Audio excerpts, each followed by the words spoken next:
बिस्मिल्लाहिर्रहमानिर्रहीम नाजरीन अस्सलाम वालेकुम नाजरीन अफगानिस्तान के द अमन په حواله سره نن د روس په صدر مقام ماسکو کې یو ډیره اهمه غونډه روانه ده او روس چې کوم دی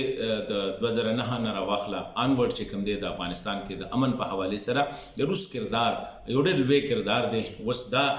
مونږ وکتل چې په دوحه کې کوم مذاکرات روان دي هغه ډېر د لوی ځنډ ښکار دي. تر اوسه پورې 100 میاشتې وشي، تر اوسه پورې د هغې څه کنکریټ نتیجه یا څه مثبت نتایج اوسه پورې مخې ته نه دي راغلي چې د هغې نه افغانان څه فایده اوچته کړي. په دې کانفرنس کې پاکستان، امریکا، روس او چین چې کوم دی د هغوی سره افغان طالبانو ډیلیګیشن کوم چې ماسکو کې ریپرزنټیشن کې او د افغان ګورنمنټ ریپرزنټیشن د ډاکټر عبدالله صاحب په مشرۍ کې هلته کې دي. حامد کرزی صاحب، حکمت یار صاحب دوی هم په دې ماسکو کانفرنس کې شرکت کی. انټرسټینګ خبره دا ده چې که دا ووایو چې په ماسکو کې دا وخت افغان طالبان او افغان مجاهدین، ځکه چې دا نور زیاتره پخواني مجاهدین دي بلکې ټول زیاتره افغاني مجاهدین دي، دا هغه خلک دي چې د روس خلاف چې کوم دی 10 کاله جهاد کړو. د هغې نه پس د ملک چې کوم حالات دي د افغانستان هغه تقریبا د 240 کاله وشو چې سمون نه خوري. اوس د امن په تلاش کې دوی په ماسکو کې دا وخت کې دي. خدای دې وکړي چې د دې څه نتیجه راوځي او د روس چې کوم وزیر خارجه دی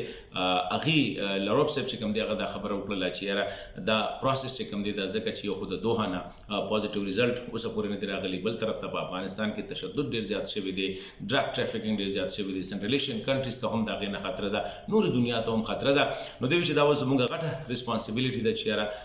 دا مونږ د افغانستان امن چې کوم دی د افغانانو د مدد لپاره، ځکه چې افغان ټاکس خو روان دي څنګه چې ما ووي، خو په دوحه کې اوسه پورې د بدقسمتۍ نه افغانانو څه نتیجه راوینېستله. او د هغې بنیادي وجه دا ده چې یو قسم خپل ځای نه پرېږدي. افغانستان سره څه کېږي، د افغانستان ولس سره څه کېږي، دا کنسرن نه دی. غټه مسله دا ده چې ډاکټر اشرف غني صاحب ته به څومره حصه میلاویږي او طالبانو ته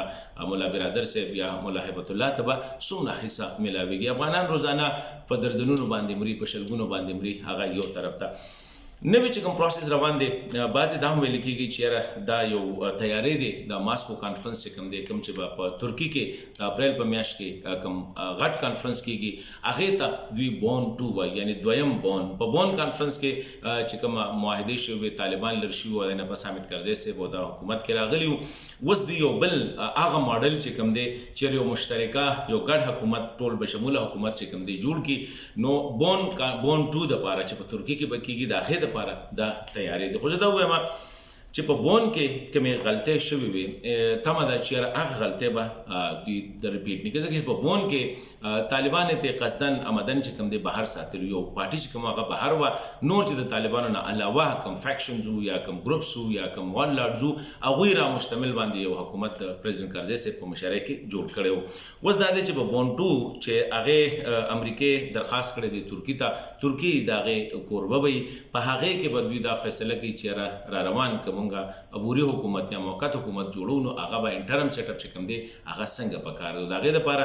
یو خبره دا ده چې ټول افغانان به په هغې اګري کېږي. خو دا وخت چې کوم خبرونه راځي نو ډاکټر اشرف غني صاحب، د هغه ملګری الله صالح صاحب، د هر یو هغه پروسس خلاف دی کوم چې د الیکشن بغیر. ډاکټر صاحب وایي چې الیکشن که نن طالبان غواړي زه دې ته تیار یم چې مونږ الیکشن وکړو، دوی دې راشي الیکشن به وکړو، زه به ورته چې هر چوکټ زه به ورته حکومت هینډ اوور کړم. امرالله صالح صاحب هم دا خبره کړې ده چې مونږ د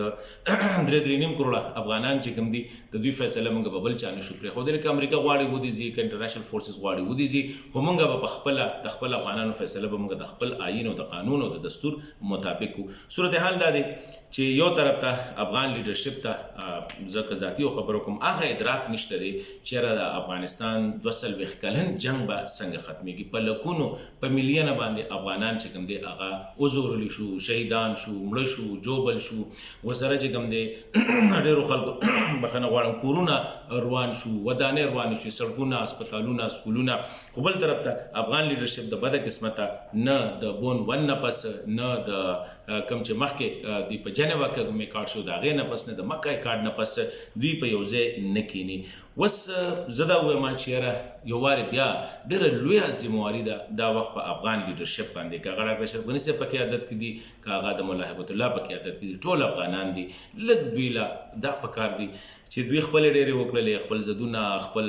ذاتي رایه خپل ګروهي رایه خپل مسلکي رایه هغه یو طرف ته خو د افغان ولس چې کوم دی د هغوی فایده پسې کې ده د هغوی فایده په دې کې ده په امن کې ده نو ډېره لویه ذمواري دی په امریکا هم لګیا ده کوشش کوي پاکستان هم لګیا دی چین هم لګیا دی روس هم لګیا دی خو تر کومې پورې چې افغانانو په خپله د سنجیدګۍ مظاهره نه کړي تر هغه پورې ماته نه ښکاري چې په افغانستان کې امن نه شي